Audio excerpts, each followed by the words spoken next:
आप सभी को नमस्कार। मैं क्लेरिफाई से आज हम बात करने वाले हैं कि आखिर क्या कारण है कि जापान हमेशा इतने ज़्यादा निवेश होने के बाद भी भारत में ही निवेश करने के लिए सोचता है। साथ ही अब तो बात इस हद तक आगे आ गई कि जापान के जो जापानी बैंक है वो भी अब भारत में निवेश करने के लिए सोच रहे, साथ ही अपनी ब्रांचेस फैलाने के लिए भी सोच रहे, जबकि उनकी कोशिश में है कि अब इंडिया में अपना निवेश करे। और आखिर अक्सर क्या बात है ऐसी भारत में कि हर एक जो कि पावरफुल कंट्री है वो भारत में निवेश करने के लिए सोचती है और आकर्षित तथा इन सभी बातों पे आज हम इस वीडियो में बात करने वाले हैं। चलिए शुरू करते हैं। आपको जानकर बहुत ही हैरानी होगी कि जापान के सबसे बड़े bank Mitsubishi UFJ financial group, जो कि एमयूएफजी के नाम से भी जाना जाता है, वे बड़े स्तर पर चीन और भारत में अपना निवेश करने को फैसला ले चुका है और जो कि अपनी योजना बना रहा था। एमयूएफजी ने हाल ही में भारत में निवेश किया है, और लेकिन जबकि पहले एमयूएफजी भारत में उपेक्षा चीन में ही सबसे ज्यादा निवेश करता रहा है, लेकिन जब से ही चीन में या कि पूरे विश्व में कोविड-19 का प्रकोप आया और जब से चीन की हालत दिन पे दिन खराब होती चली गई और इस पे कई प्रतिबंध भी लगाए गए थे कोविड-19 के बाद से, साथ ही जिसके बाद से चीन की जो अर्थव्यवस्था है बहुत ही अस्त व्यस्त हो गई। साथ ही इसके कई कारोबार भी अब नीचे गिरते गिरावट पे आ चुके, रियल एस्टेट की भी कमर टूट चुकी है और जिससे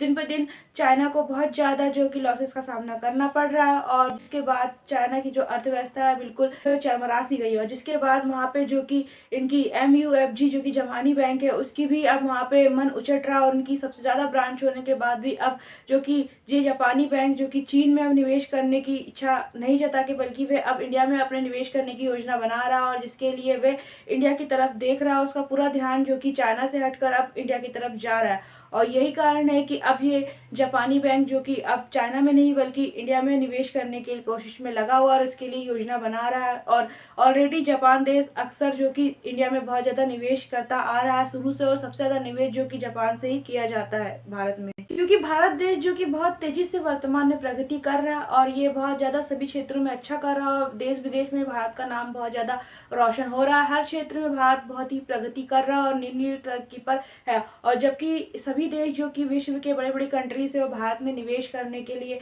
उत्सुक है और वे भारत में निवेश करना चाहते हैं और भारत पे बहुत ही ज़्यादा भरोसा करते हैं। साथ ही फिर अब ये बात आती है जापानी बैंक की, तो अब ये जापानी बैंक पीछे क्यों रहेगा, क्योंकि जापान सबसे ज़्यादा निवेश भारत में करता है और जब बात आती है जापान को भरोसे की तो वह भारत पे सबसे ज़्यादा भरोसा करता है और इसलिए ये जापान का एमयूएफजी बैंक भी अब भारत में निवेश करने के लिए प्रोत्साहित कर रहा है और अपने आप की योजना बना रहा है और भारत में निवेश करने के लिए उत्सुक है। वहीं अगर हम बात करें कि ब्लूमबर्ग की रिपोर्ट के अनुसार जो कि एमयूएफजी के सीईओ ने कहा है कि भारत में आर्थिक विकास में कोई बड़ी चुनौती नहीं है और भारत निश्चित तौर पर तेज गति से विकास करेगा। जापान के इन बैंकों ने हाल ही दिनों में भारत में अपने ऑपरेशन को तेजी किया और बीते साल 2022 में देश में financial hub Gujarat international financial tech city में अपनी जो ब्रांच खोली है, तथा बैंक ने देश को स्टार्टअप को फंडिंग करने के लिए भी एक फंड तैयार किया है। साथ ही इसी साल एमयूएफजी ने भारतीय fintech company DMI finance private limited में हिस्सेदारी भी खरीदी है और एमयूएफजी ने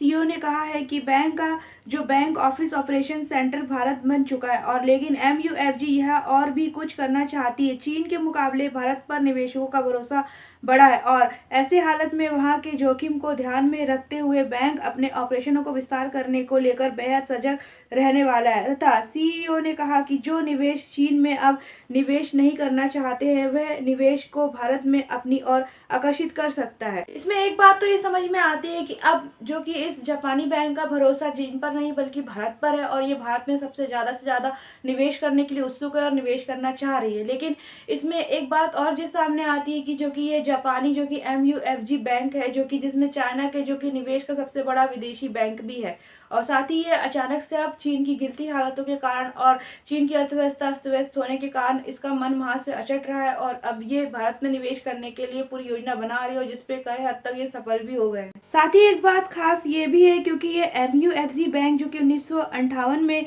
चीन में स्थापित हुआ था और जो कि एमयूएफजी बैंक चाइनीज लिमिटेड के नाम से भी ऑपरेट करता आ रहा है और जब चीन से में एमयूएफजी सबसे बड़े विदेशी बैंक में से एक है और ये 14 शहरों में इसकी जो कि शाखाएं और ब्रांचेस चीन में फैली हुई है और जिसमें 2300 से भी ज़्यादा जो कि वर्कर काम कर रहे हैं और जिसके बाद भी ये एमयूएफजी बैंक जो कि भारत में अपने ध्यान केंद्रित कर रहा है और सबसे ज़्यादा ये फोकस भारत की ओर कर रहा है निवेश करने में। भारत में हम अगर 2023 से 24 में भारत की आर्थिक विकास की दर को देखें तो ये 7% रहने का अनुमान लगाया गया है। ऐसे में निवेशकों के लिए भारत विश्व का सबसे आकर्षित और चमकता हुआ देश बनकर उभर रहा है, जिसमें पूरे विश्व में भर के बड़े बड़े कंपनियां और लेनदार और लेंडर्स या फिर प्राइवेट सेक्टर की कंपनियां ही क्यों ना हो, वह भारत में कैपिटल मार्केट में इन्वेस्टमेंट करने के लिए ही उत्सुक है और तैयार है। और वही जापान देश हर बार भारत में सबसे ज़्यादा निवेश करता है और सबसे ज़्यादा निवेश वे जापान भारतीयों पर ही करते हैं और भरोसा भी करते हैं, और जबकि फिर भी जापान हमेशा भारत पर ही निवेश करने के लिए अपना ध्यान देता है और इंडियन टेक्नोलॉजी भी जो कि जापान से ही लेता है, और जिसके बाद भारत और जापान के संबंध बहुत ही अच्छे हैं। साथ ही अब भारत में जापानी बैंक भी अपने निवेश करने के लिए योजना बना रहे हैं और जिसमें कई जगह पे निवेश किया भी जा चुका है और हर तरह से विकास कर रहे हैं। भारत में हर बड़े बड़े देश हो या कंपनी भारत में अपने निवेश करने के लिए तैयार है और यही कारण है कि जापान भारत में सबसे बड़े पैमाने पर निवेश करना चाहता है और साथ ही अब जापान के बैंक भी भारत में निवेश करने के लिए उत्सुक है। भारत की जो कि प्रगति देखते हुए और भारत को वर्तमान में एक चमकता हुआ उभरता हुआ देश और इसकी अर्थव्यवस्था जो कि अब धीरे धीरे उभर रही है, इसकी नज़र रखते हुए भारत को एक मजबूत अर्थव्यवस्था के रूप में माना जा रहा है और जिसके कारण हर एक देश जो कि भारत में इन्वेस्टमेंट करने के लिए और निवेश करने के लिए तैयार है। साथ ही बड़ी बड़ी कंपनियां, मल्टीनेशनल कंपनियां तो इसमें इन्वेस्टमेंट करने के लिए विदेशी तैयार है। साथ ही जो कि जापान देश ऑलरेडी भारत में इतना ज़्यादा इन्वेस्टमेंट करता है, साथ ही अब जापान देश के जो बैंक है वो भी अब भारत में निवेश करने के लिए उत्सुक है और अपनी योजना बना रहे हैं और कई जगह कार्य चालू भी हो गए और यही कारण है कि भारत में अब जापानी बैंक भी अपना निवेश करना चाहते हैं। साथ ही आज का हमारा वीडियो यहीं पर खत्म होता है। अगर आपको मेरी जानकारी थोड़ी भी अच्छी लगी तो प्लीज़ हमारे चैनल को सब्सक्राइब कर दीजिए। साथ ही आज का बैच के बाद प्रीति को फॉलो जरूर कर दीजिएगा और अगर आपको हमारी वीडियो थोड़ा भी यूजफुल लगता है तो प्लीज़ शेयर जरूर कीजिएगा। जब तक के लिए जय हिंद, जय भारत।